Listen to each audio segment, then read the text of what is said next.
શિક્ષકગણ તથા મારા વહાલા વિદ્યાર્થી મિત્રો સૌને મારા નમસ્કાર. મારું નામ વાડાજોઈબેન ભરતભાઈ, ધોરણ 4, શ્રી બાળાવદર પ્રાથમિક શાળા, તાલુકો કુતિયાણા તરી આવું છું. આજની વાર્તા સ્પર્ધામાં મારી વાર્તાનું નામ છે ડુંગળી શ્યામ. એક ખેતરમાં ખૂબ અનાજ પાકી, અનાજ ખાવા મળે એટલે ખેતરમાં ઉંદરો બહુ આવે.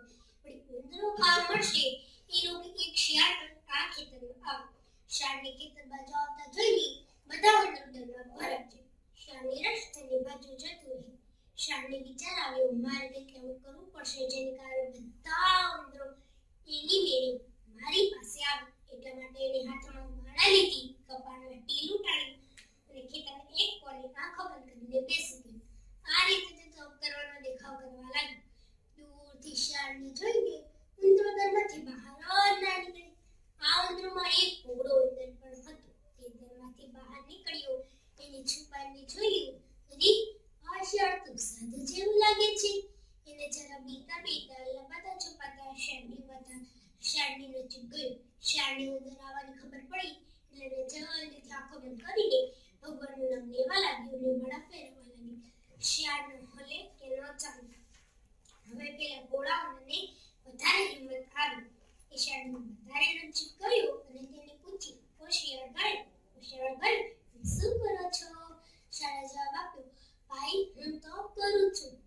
હવા ખાઈને હું છું ને પ્રભુના નામની માળા ફેરવું છું. શિયાળે કહ્યું. પેલા ઘોડા ઉંદરે સાચું માની લીધું. એને ઘરમાં જઈને બધાને વાત કરી અને કહ્યું, આપણે આવા સાધુની જોડે બેસીને રોજ પ્રભુની ભક્તિ કરવી જોઈએ. પછી તો બધા ઉંદરોને લઈને પેલો ઘોડો ઉંદર રોજ શિયાળ પાસે પ્રભુની ભક્તિ કરવા માટે જતો.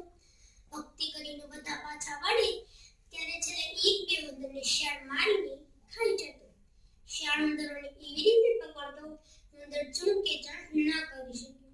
ધીમે ધીમે ઉંદરોની સંખ્યા ઓછી થવા લાગી. આ ઉંદરમાં એક હોશિયાર ઉંદર પણ હતો.